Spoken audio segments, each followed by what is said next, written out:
الحمد لله حمدا كثيرا طيبا مباركا فيه مباركا عليه كما يحب ربنا ويرضى، والصلاة والسلام على سيدنا محمد صلى الله عليه وسلم وعلى آله وأزواجه وذرياته وقرابته أجمعين، أما بعد. معاشر المسلمين والمسلمات رحمكم الله، jemaah subuh yang dimuliakan Allah Rabbul Alamin. Pada subuh yang berbahagia ini kita melanjuti kajian sirah nabawiyah, yaitu kajian Nabi Ayyub alaihissalam. Pada pertemuan sebelumnya telah kita uraikan bagaimana genealogi asal usul daripada Nabi Ayyub alaihissalam ke daerah mana diutus Nabi yang mulia ini, dan bagaimana kondisi daripada ujian yang Allah telah berikan kepada Nabi Ayyub. Namun kita perlu menguraikan secara terperinci ujiannya bagaimana yang Allah berikan kepada Nabi ini. Kalaulah kita buka surat Al-Baqarah 155, secara umum Allah sampaikan kepada kita, Bismillahirrahmanirrahim, وَلَنَبْلُوَنَّكُمْ بِشَيْءٍ مِّنَ الْخَوْفِ وَالْجُوعِ وَنَقْصٍ مِّنَ الْأَمْوَالِ وَالْأَنفُسِ وَالثَّمَرَاتِ وَبَشِّرِ الصَّابِرِينَ إِلَى الَّذِينَ آمَنُوا وَعَمِلُوا الصَّالِحَاتِ أو كما قال الله. Bahwa sesungguhnya kita itu tidak terlepas diuji Allah daripada kekurangan harta, daripada kekurangan jiwa sakit, daripada kekurangan yang lainnya. Allah uji rasa takut, Allah uji rasa semuanya perasaan yang hikmahnya ada, supaya kita itu nikmat dengan Allah Rabbul Alamin. Beda orang yang hidupnya datar-datar saja, memang mapan dia. Gaji ada, penghasilan tetap ada, kemudian investasi ada, nyaman. Tapi di samping kenyamanan yang tampak kita lihat secara mata, ada ketidaknyamanan yang tersembunyi yang tak tampak oleh kita. Maka Allah ajarkan kepada kita, sesungguhnya sebagian umat yang nyaman seperti itu kami beri nikmat, dia tak nyaman sebenarnya. Siapa itu yang paling nyaman? Orang yang sering kami uji. Lihat kalau sudah diuji Allah, masalah rezeki, masalah pendapatan, masalah rumah tangga, masalah keturunan, pasti minta dan memohon serta dekatnya kepada Allah sangat dekat. Pasti cara mintanya kepada Allah luar biasa. Air mata pun keluar, terpancar dari mata hamba yang sedang memohon kepada Allah agar keluar dari masalah yang sedang Allah uji. Tapi orang yang tahu Allah uji semua normal kehidupannya, itu tidak nikmat. Maka Allah Subhanahu wa ta'ala mengatakan, pasti kami uji kalian itu dari perasaan-perasaan tadi, dari materi, dari imateri, yang sifatnya perasaan pun Allah uji. Sehingga orang yang beruntung selalu adalah orang yang saleh, orang yang selalu mengucapkan apapun masalahnya, inna lillahi wa inna ilaihi raji'un. Apa tujuan kami buka dengan ayat ini? Karena itu semua juga ada Allah uji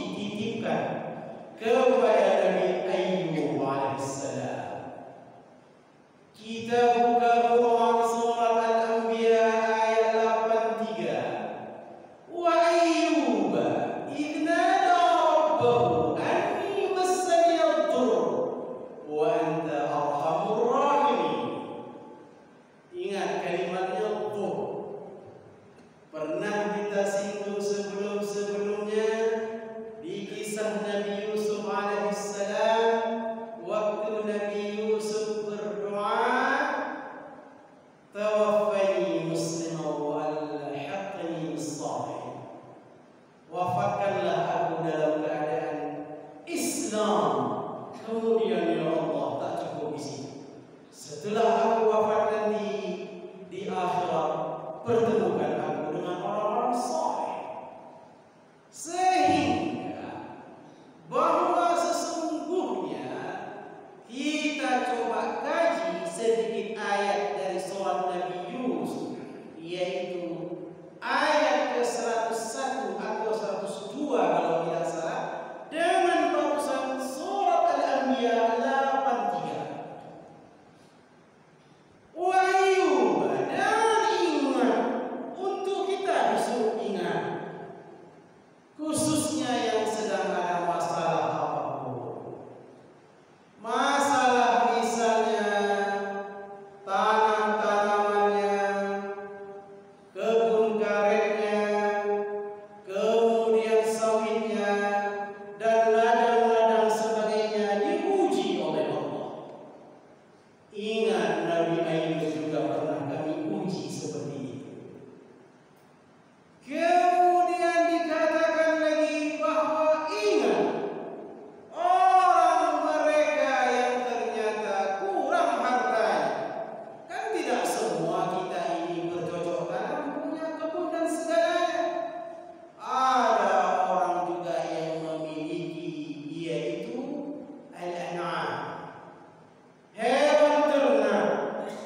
Diujilah dengan penyakit sapi gila,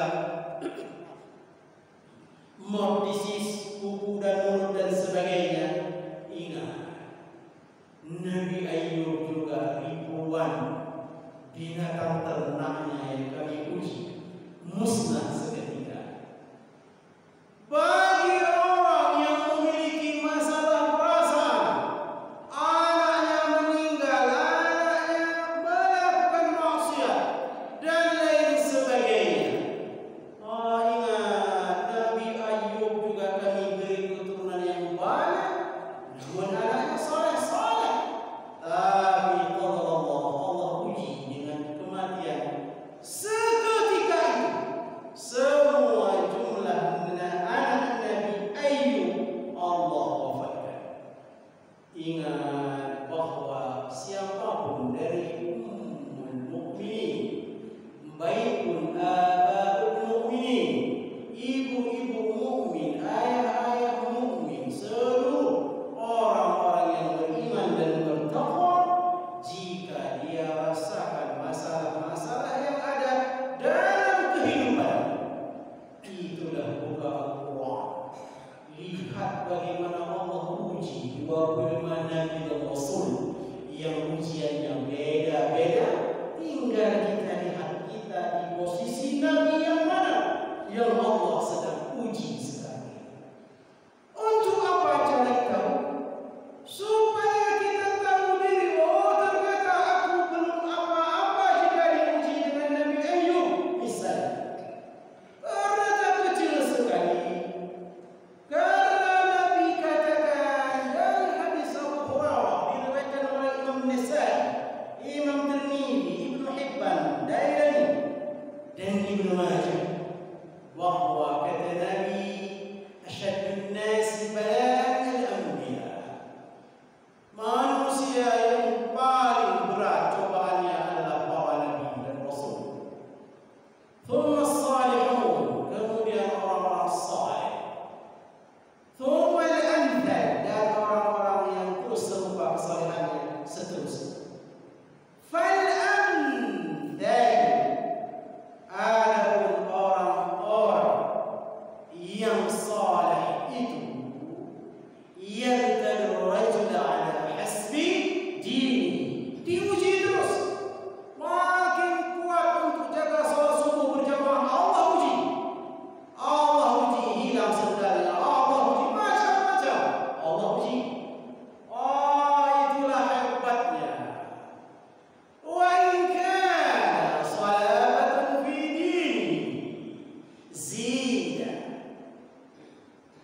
bibalaihi atau kama qala Rasul.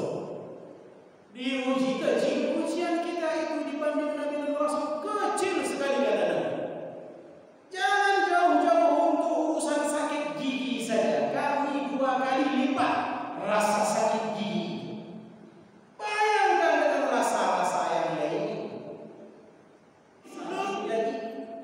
Maka begitu istiqamahnya seseorang yang saleh, hamba seperti kita yang bukan Nabi bukan Rasul, pengikut Nabi Muhammad SAW dan beriman kepada Al-Quran Rasulnya, hukum Islam dan lain sebagainya, bahwa sesungguhnya adalah ujiannya masih kecil.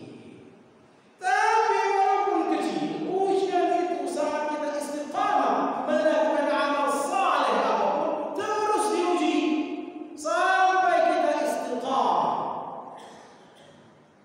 Inilah istimewa karena tadi kita sampaikan di awal, jika ada ujian, nikmat yang makin dekat dengan Allah. Ada haus, nikmat minum itu terasa lezat. Ada lapar, nikmat makan itu terasa nikmat. Tapi seandainya baru saja kita makan sesuatu posisi badan kita kenyang ditawarkan oleh saudara kita, ini ada makanan, kita makan atau tidak? Atau kita coba, maaf saya sudah makan tadi, menunjukkan kalau kita paksa makan tidak nikmat, bahkan perut itu pun tak bisa menerima lagi. Maka ternyata ujian yang Allah berikan itu nikmat ending. Dekat kepada Allah semakin dekat. Sehingga itulah sesungguhnya mengapa hikmah Allah berikan ujian itu kepada orang-orang yang saleh dan beriman, karena satu hikmahnya supaya kita makin dekat kepada Allah. Cara ibadahnya pun indah. Kalau mungkin ibadah sehari-hari tanpa ada masalah, santai kita salat, bahkan perasaan kita salat tak saya tadi. Setelah salat tadi, seakan saya tak salat, menunjukkan sesungguhnya itu adalah bedanya antara orang yang sedang diuji Allah dan orang yang tidak diuji Allah Subhanahu wa ta'ala. Sehingga adilnya Allah, walaupun aku uji kalian para Nabi dan Rasul dan umat-umat berikutnya, umat akhir zaman, umat Muhammad SAW, tidak sekali-kali kami beri ujian kecuali kita mampu keluar daripada ujian itu. Tak usahlah kita mengeluh kepada Allah, ya Allah kenapa saya? Tinggal kita nikmati dan sabar, ya Allah. Nabi dan Rasul berpaham ujian ini. Ya Allah, aku yakin ujian yang kau berikan kepadaku ini adalah merupakan jalan keluar untuk hidup dan masalahku yang sedang aku hadapi. Karena Engkaulah pemilik semuanya, Engkau juga pemilik jalan keluarnya. Aku hanya memohon jalan keluar dari yang memiliki segalanya itu hanya kepada-Mu, Rabbul Alamin. Nabi Ayyub alaihissalam,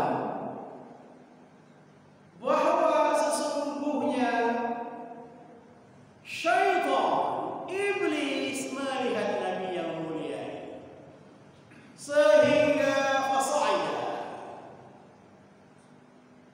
berangkatlah syaitan menuju Allah ke langit seraya berucap, ya ilahi nazartu fi amri abdika Ayyub.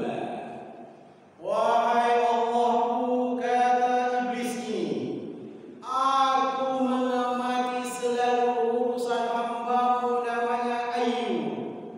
An'amta alaihi fasyakara, dia Engkau beri nikmat kepada dia selalu bersyukur. Wa'abadah, dia selalu beribadah menyembah. Wala tahtabirhu bisyai', tapi wahai Allah, jika hanya yang nikmat-nikmat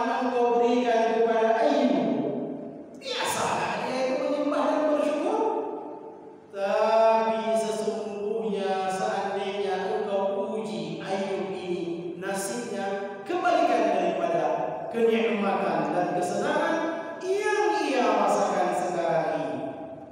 Bisyiddatin, ujilah sesuatu yang berat. Tadi hadis kita bawa asyaddun nas.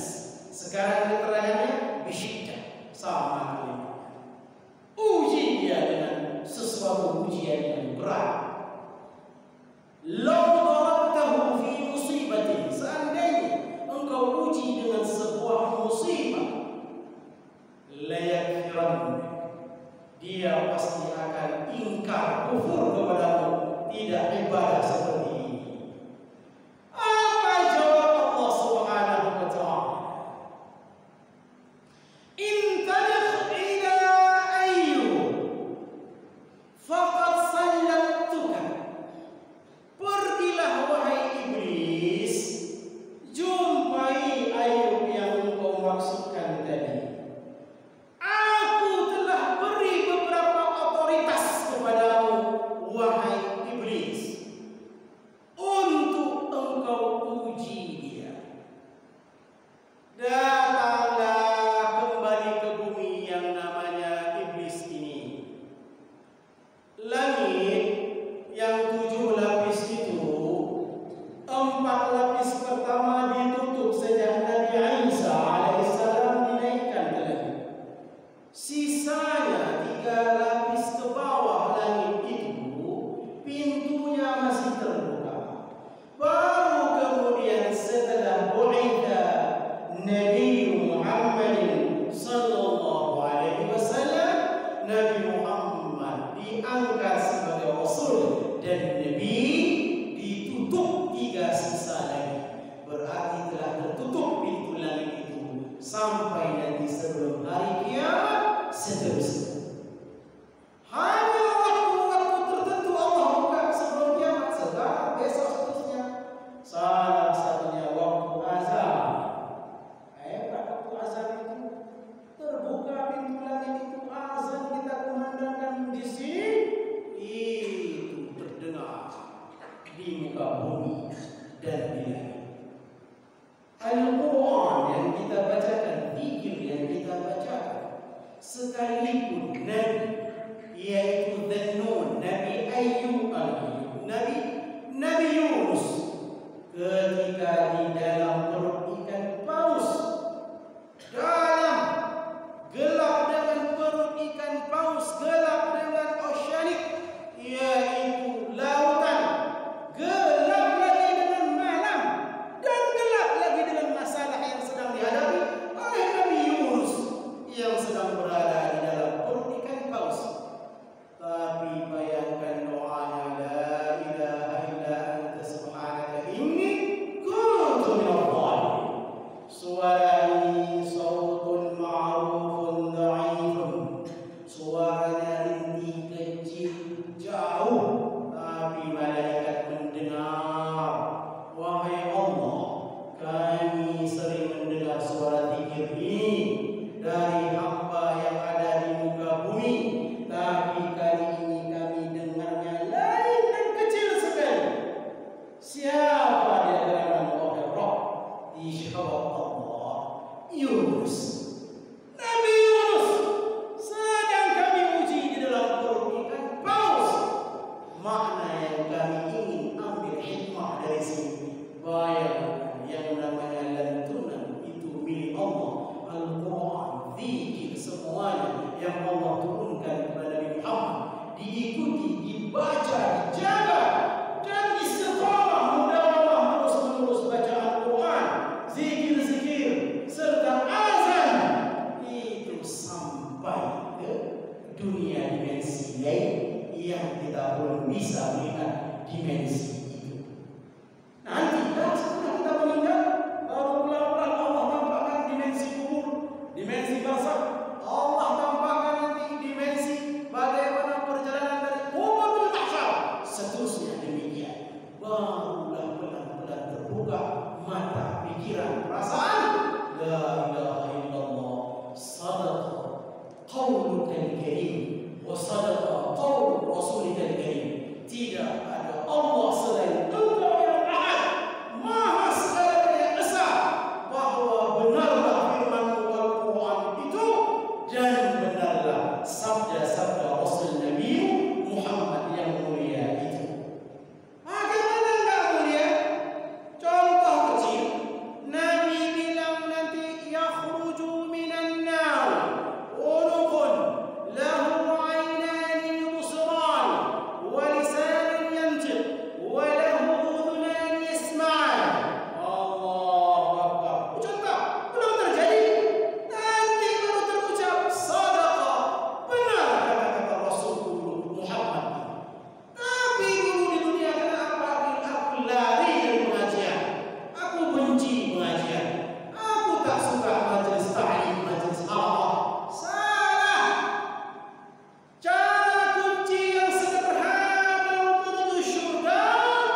ini.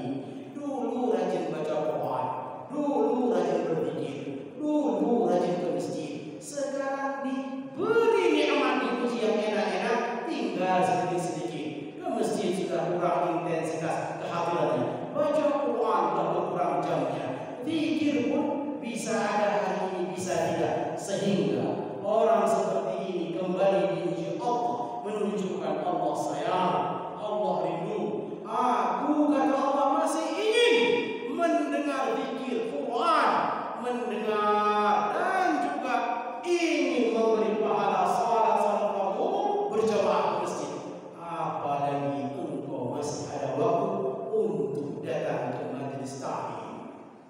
Bayangkan yang gratis saja kita malas datang, tapi ke tempat yang bayar, pasca bayar, prabayar, semangat kita booking, kita datangi tempat itu yang tidak belum tentu menjanjikan apapun kebahagiaan batin, sakinah rumah tangga kita, tapi mau ratusan ribu, jutaan bahkan kita booking tempat itu. Sementara tempat yang majan, yang gratis, yang lipatan pahalanya adhafan mudhafah, lipat gandanya luar biasa, kita enggan. Sebab tak kita lihat pakai mata.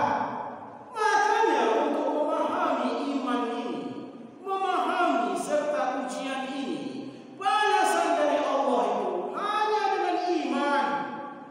Nanti Allah bayar cash. Ada waktunya Allah bayar cash. Allah bayar dengan istana, aku janjikan. Fala ta'lamu nafsun ma. Tak pernah kita lihat dulu salat subuh di kegelapan malam, kemudian salat isya di kegelapan malam. Man shallal bardin dakhala jannah, orang yang salat berjamaah di waktu yang gelap, yang dingin. Karena malam identiknya dingin, subuh apalagi mungkin naik dingin, apalagi di negara-negara yang salju. Allahu Akbar, masuk surga orang demikian. Jangankan belum sampai ke surga, kuburnya pun terang menerang. Apa kata malaikat? Kami melihat orang-orang yang salat di tengah malam, melihat bintang di bumi. Mana ada bintang di bumi? Bintang itu ada di langit. Kalau kita lihat malam indahnya, bintang bentuknya macam-macam, begitulah indahnya bumi dalam pandangan malaikat. Di saat malaikat menyaksikan bumi itu gelap di sebagian tempat, itu ternyata ada kelipan-kelipan dan terang bercahaya. Maka kata malaikat, begitu indah kami memandang bumi yang waktu wilayah itu malam, kami saksikan ada terang seperti bintang. Itulah orang-orang yang bangun di tengah malam dia salat. Allahu Akbar.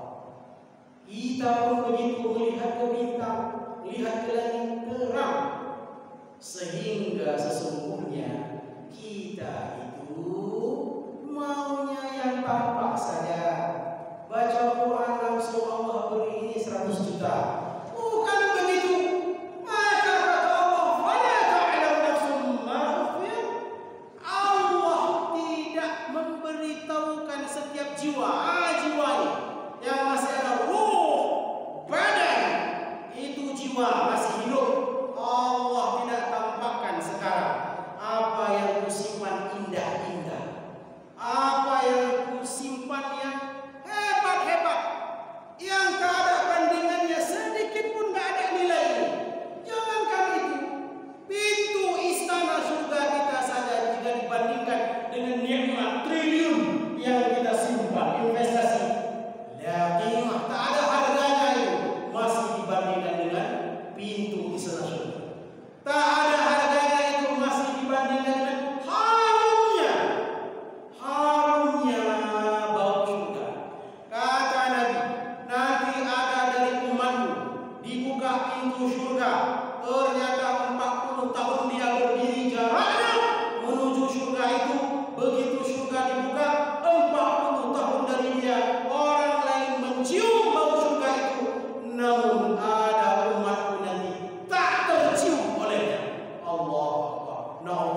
Semoga kita tak termasuk dari ini. Berarti dia jika bakal masuk neraka, mencium saja tidak Allah izinkan, apalagi masuk ke dalamnya.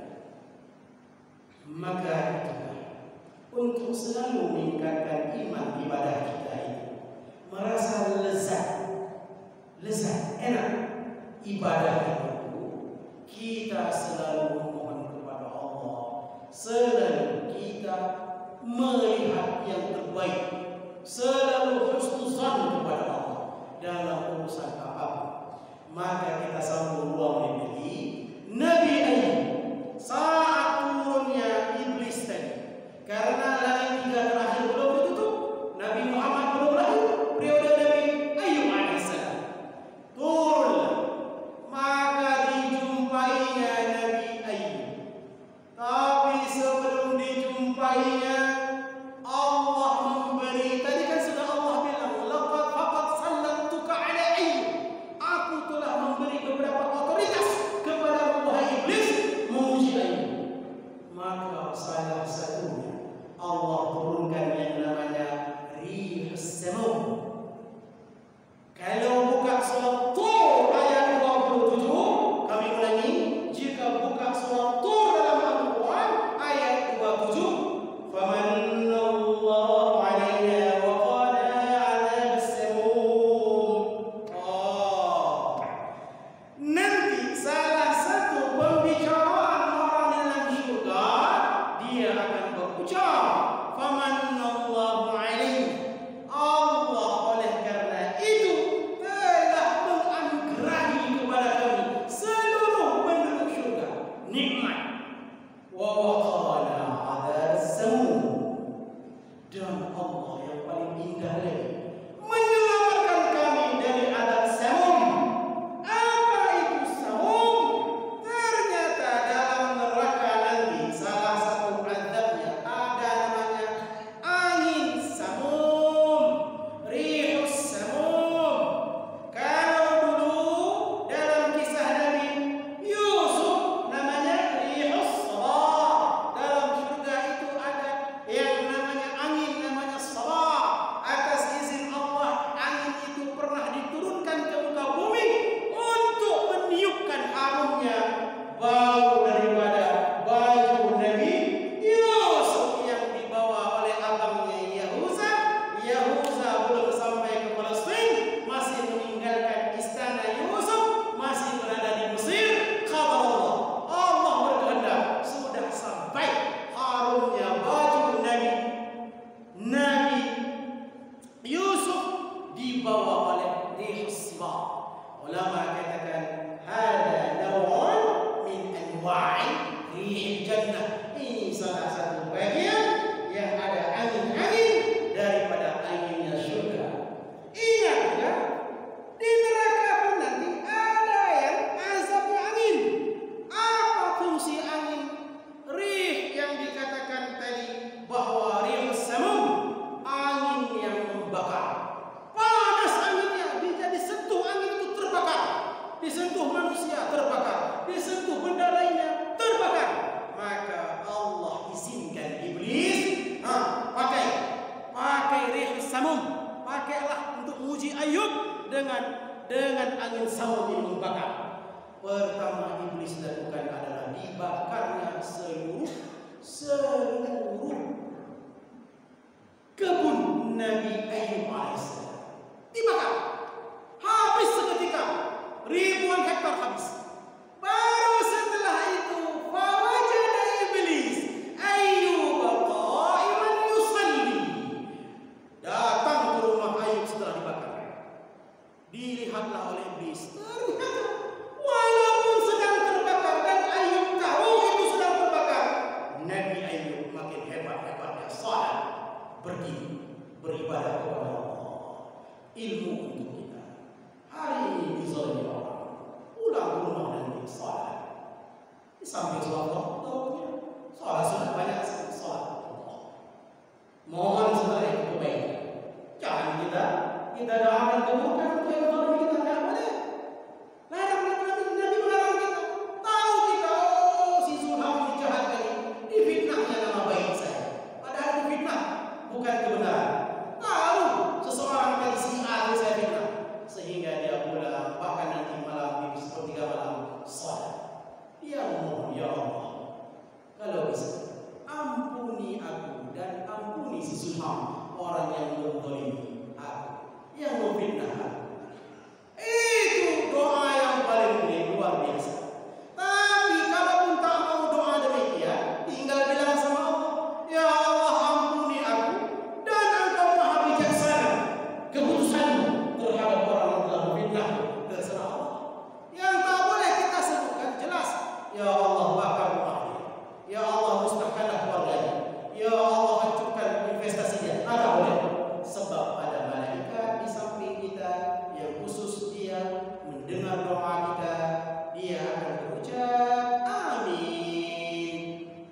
berilah